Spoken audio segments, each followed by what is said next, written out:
Picture this: growing up in an environment where you are surrounded by the mafia, gang violence, drug addiction, and both physical and mental abuse.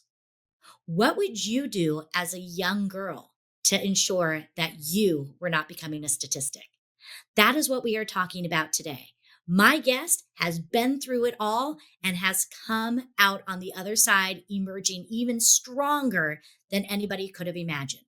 We talk about the importance of using your voice to give a voice to others, to understanding that self care is one of the best things that you can do. And more importantly, how to fight back when you have those naysayers around you. So stay tuned. You're going to want to take notes for this one. I'm Clara Capano, and this is Women Winning Their Way.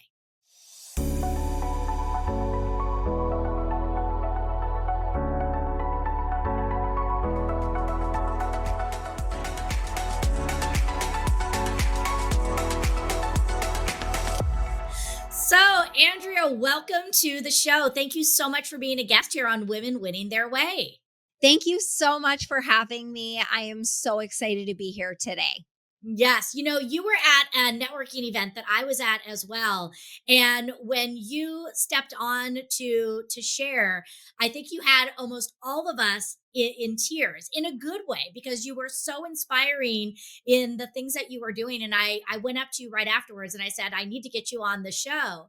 This whole show is all about inspiring women to know that they can create a path to success all on their terms. They don't have to buy into the stereotypes, to the expectations, anything like that. When I talk about not living by other people's terms, can you think about a time in your life where you had to break free from the norm, from the standards, and forge forward on your own path? Oh my gosh, my entire life. I was the definition of what you would call a statistic. I should have been a statistic. Mhm. I grew up around poverty. I grew up around gang violence, the mafia. I was actually mentally, physically, emotionally, and sexually abused as a child for many, many years. And I should be the definition of Mhm. I should be on drugs. I should be out there. I should not have the life that I have. But that never defined who I was going to be. And since I was younger, I've always said I will never be what society says I should be. So having that sure determination and tenacity has gotten me where I am today. Mhm. And in my business specifically, I thought you had to grow up and be a doctor, a lawyer, a therapist. And I became a behavior and trauma therapist for high profile cases here in Arizona. And I thought that that was the way to go Mhm. until I had I call it a serendipitous opportunity. And I became pregnant and almost died with my fifth child. And I was like, that's it. No more. I am living life on my terms. Oh my gosh, I love it. So I want to back up for a moment because, you had mentioned that with everything around you in your environment growing up, you should have been a statistic. Yeah. That concept of I'm not going to be, where did that come from? Because was there somebody in your family? Did you have a mentor? And when you tried, because I would imagine, there's this concept, I always call it the bucket of crabs. When one crab is trying to run out of the bucket, the other crabs are pulling it back in. I would imagine you experienced that. So talk to us a Oh, little bit yeah. about the mindset. Where did you even get that mindset? You know what? I had the mindset since I was a child because what I grew up around, I knew I never wanted to be. Mhm. Um, I didn't have a mentor. I didn't have anybody in my life. I literally grew up saying, I want to be a voice to those that don't have one. Wow. And I remember saying that since I was 5 years old. And I would be like, I want to be the voice to those that don't have one. And as I grew up and with each passing moment of trauma, it just solidified even more that I wanted to be there for those that Mhm. didn't have somebody in their life. And unfortunately, I didn't have that, but I knew within Mhm. myself that I was never going to be what was around me because it wasn't good enough. Yeah. It So you wasn't were gonna what I be wanted. essentially, you were gonna be the mentor that you wished you had, Exactly. which That's is beautiful. exactly what I was. I And love. I had everybody around me pulling me down, and I still have that till this day. Okay, so let's talk about that because I think again your situation is way up here with everything that you had, but let's get real. Sometimes people want to get a divorce and Yeah. others are pulling them back in. Sometimes people want to leave a job and others are trying to pull them back in. We all have these dynamics where the people are around us, those naysayers. So how do you face that? When you were younger, how are you doing it now? How do you put those Wonder Woman shields up and not feed into it and keep focused on where you need to go because it's hard. Oh, it's so hard. To be honest, I became a people pleaser. Mhm. I became the yes ma'am, no like yes sir kind of person. No wasn't in my vocabulary because I was taught that if I put up boundaries and if I took care of myself, I was selfish. Mhm. And that has been really hard to overcome. So I very much like people pleased, but I didn't do what they expected me to do. So I would say, yes, that's an awesome idea. That's great. And would I do it? No freaking way. Cause But you I would knew kind of that wasn't the placate way. them. You would kind of placate them to just sort of be able to get on. It's just like if Yep. somebody, I know when I was pregnant, everybody was giving me advice. And it's like, oh, that's a great advice. But then I would go and do whatever I want to do. Exactly. That's exactly what I did. And now to this day, I am a recovering people pleaser. And now I put up my boundaries and I'm like, oh, that's a really good idea. But you know what? That doesn't work for me and what I'm doing. Mhm. And I think a lot of that only comes with time and I'll call it Yes. maturity. Yes. Because again, when you start to live it, you build the confidence. And I Exactly. would love to get your take on this. When I was sort of building my confidence, I would start in small ways, such as if I had problems saying no, I would wait until I was at the restaurant. And when the waiter would come by, I would say, no, I don't need more water. I would just start in small instances. Did you kind of do that to build up to other ones? Yeah, absolutely. I realized that I needed to start saying no. And that's when I was in my no season. And Mhm. I believe there are yes seasons and no seasons are around boundaries. So how can you create boundaries around what you are doing? So like you said, a hostess comes around. Nope, I'm good. Thank you so much for offering, but I'm doing okay. So Mhm. we need to remember that when we put in boundaries, that actually tells people we're giving them hey, this is my expectations. This is what I want and this is what I deserve to have. And people actually respect you way more when you put those boundaries in place. Yeah, definitely.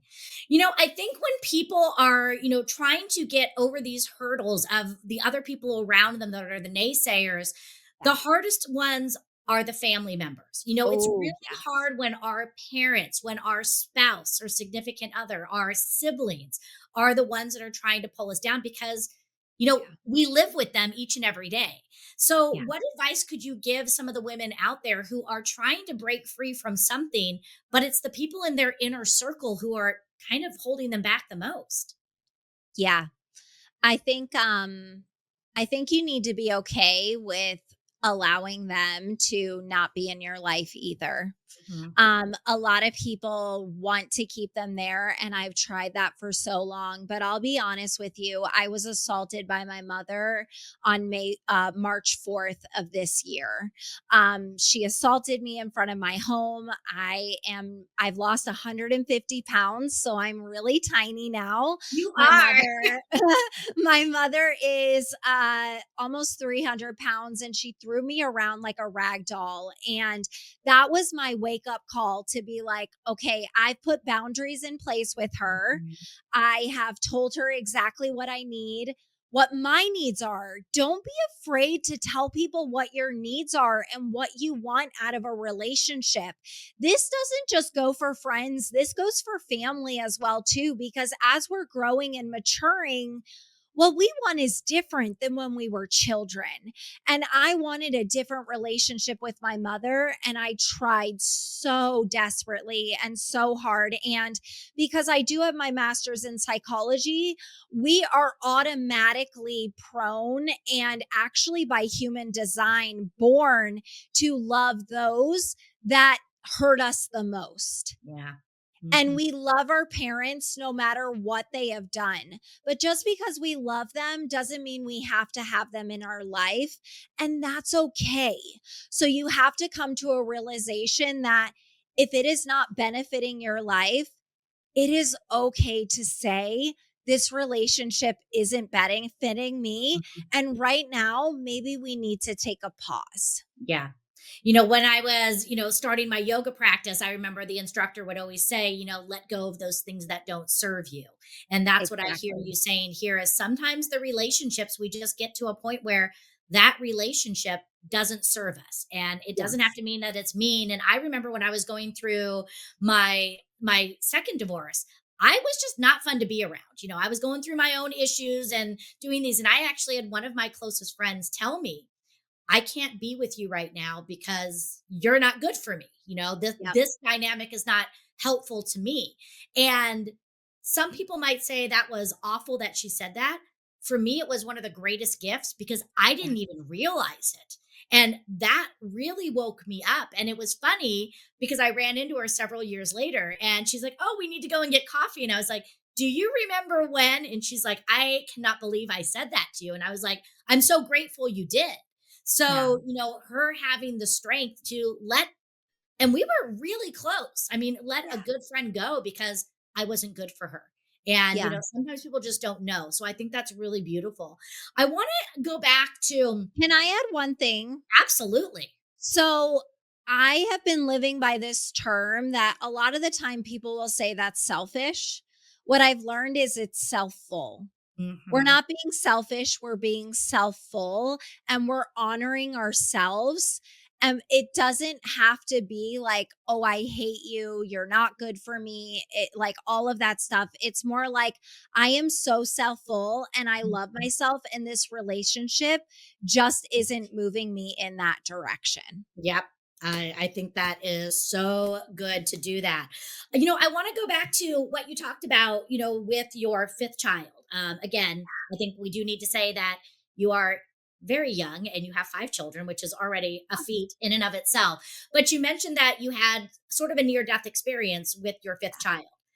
How did that event? Because sometimes, again, when we have those life altering moments, it changes our perception. What Oh, did yeah. that moment do for you in how you show up and how you conduct your days and your life? Ooh, it was the most powerful thing that could have ever happened to me. And when I was going through it, I wouldn't tell you the same thing. Mm, I would tell you, oh my gosh, this is awful. Why is this happening to me? And now it's literally what I needed to become who I am today. And I say that because of her, my appendix ruptured at 20 weeks pregnant with her. I caught MRSA. I went in preterm labor. I had a drain place. The longest stent that I was out of the hospital was a week. And in that week, my water broke. I was airlifted out multiple times. And when she came, I had PTSD from what I was going through. And I mhm. came home. My house was in foreclosure. My HOA was auctioning off my home, which I didn't even know was a thing. And to make matters worse, we were in 120 plus degrees in the summer. Um, and I remember our water being turned off, and the water was only in my name. And we had this piece of crap red van that had no AC. And you can imagine what I went through. I didn't want to leave my daughter at all. Mhm. I was like very attached to her, but I was like, Sure. okay, I got to go get this water turned on. I cried profusely all the way there. Like, how is this happening? How am I in this place? What is going on? What are we going to do? Right? Like everything going through my mind. I don't know how I got my water turned back on, but I did. On the way home, I listened to a podcast and I was like, okay, Andrea, it's time to pull up your big girl panties. You are smart, you are educated, and you grow through what you go through. And it is Yeah. time to do it. It is time to do the thing. My husband couldn't work any more hours.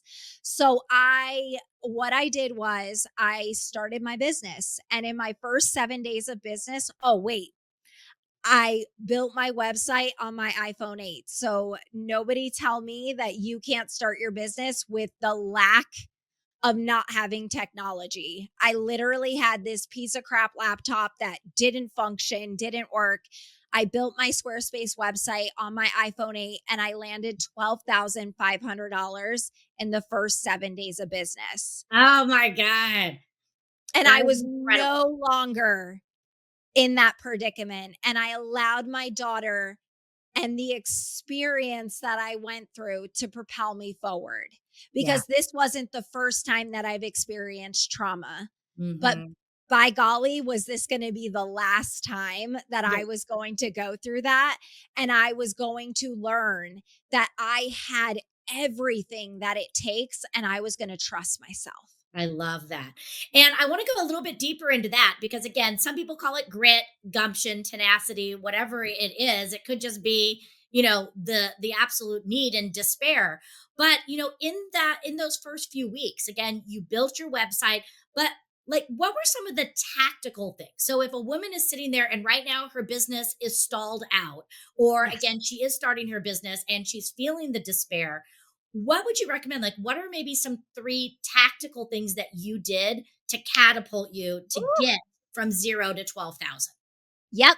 So, first thing I did was I found a book on exactly how I was feeling, what I was Okay. going through, what I was struggling with. I listened to an audible why I was building my website. Guys, I had no idea how to build a website. I had no clue, but I knew marketing. I knew I was smart and I knew I was super savvy. So I found the platform that worked for me. So I listened to a book while I was doing this. Second thing was I worked with what I had. Mm, I had my iPhone. I stayed up till 3 a.m. in the morning because I had a fit call the next day. And by golly, I was going to land it. I was not going to allow anything to hold me back.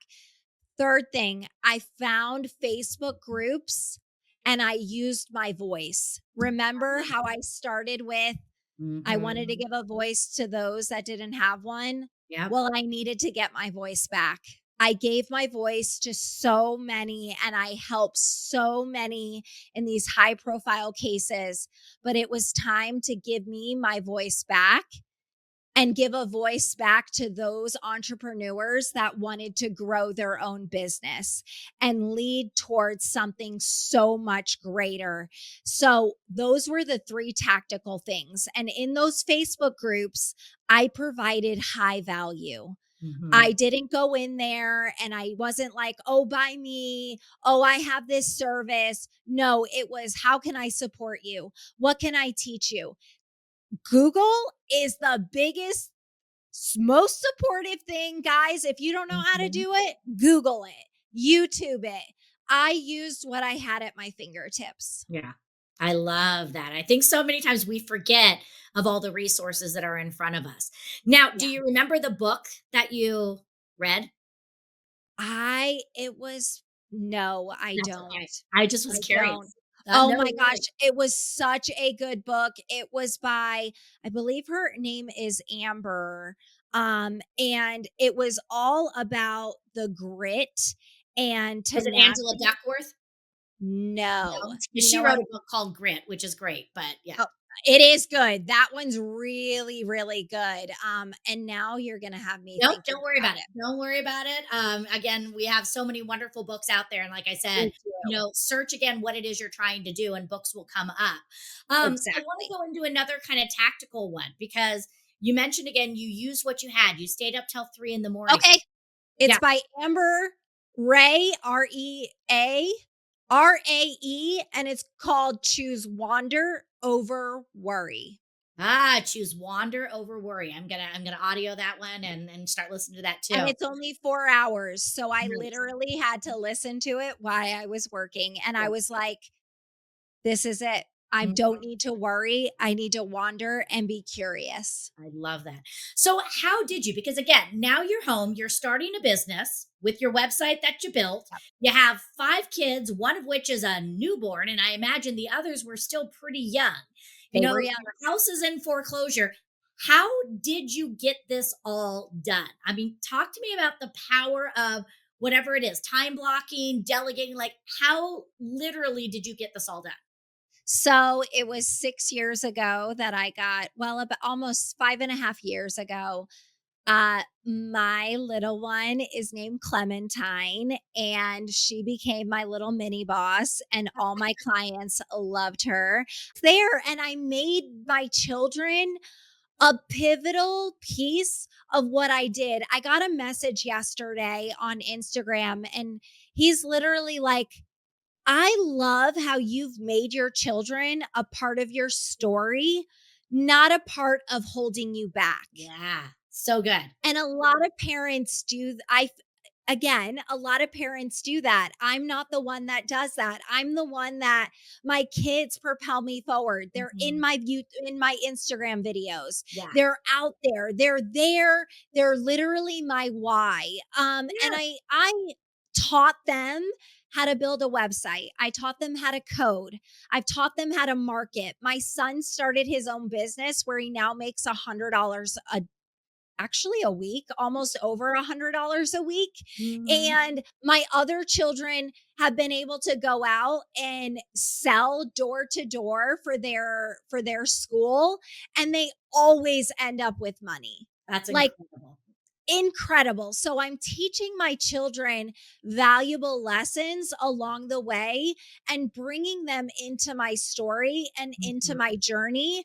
And that is how I believe I've been able to be so successful. Also, this was during COVID. So I brought my husband home and he was able to stay home for over 3.5 years and able to support me. And now that all the kids are in school, he's back to work and I'm back to doing my thing. And it feels so weird being home alone. Like, I can imagine. oh my Wow. gosh, You yes. probably feel like you have so much free time now. So much. I'm like, wait, I can sit down on the couch. Like, what? Mhm. Oh, that's amazing. And again, I love that you're also being a mentor for your children. And, I did a lot of the same things with my son where bringing him in and, again, knowing that that's powerful too.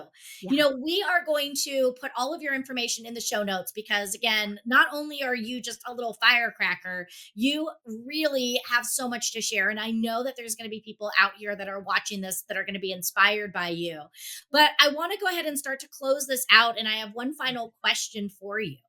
When you look at everything that you've been through and you're sitting here where you sit today, how do you define success for yourself now? I define success through my intuition and my tenacity and determination. Um, Not only that is the girl that's willing to stand up in a crowded room at a networking event that I don't know anybody and lay out on the line my struggles and how what I've created. That is how I define success is being willing to be vulnerable and being willing to ask for support and help and living my life on my own terms. Yeah, I love it.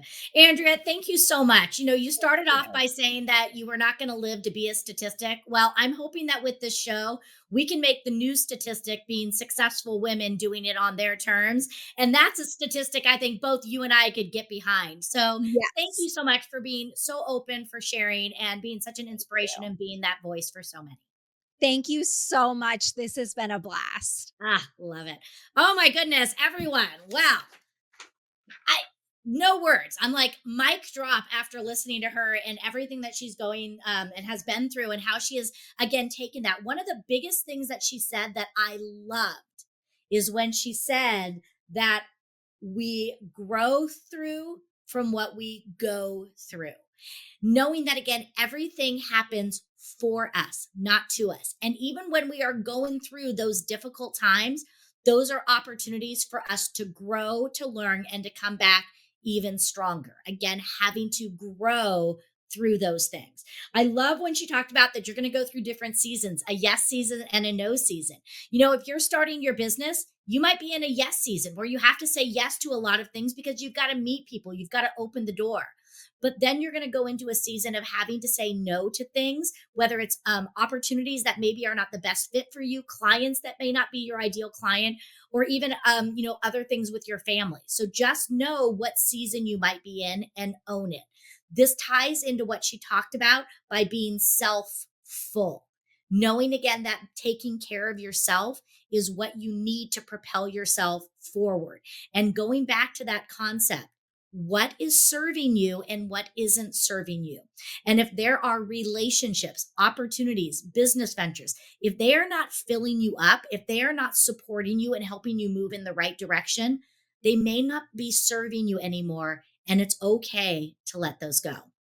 And one of the other things that she talked about is, again, using your voice to share what it is that you need, letting people know this is what I expect, this is what I need. And if they can't fill that need, that is okay. That is on them, not on you. But you need to share your needs because you need to go after and, again, find those things that are going to serve you. So I hope you found value in today's show. I walked away with so much, and I am just so blessed that I have met her and have her in my world. And I think that this has been an extremely powerful episode. So I really encourage you to not only like it and review it for yourself, but please make sure you share this. I challenge you to share this with at least 5 other people who are going through some struggles, to know that they have inside them everything they need to be able to go out there. So remember, it is all about helping you create success and to do it all on your terms. I'm Clara Capano, and thanks for watching another episode of Women Winning Their Way.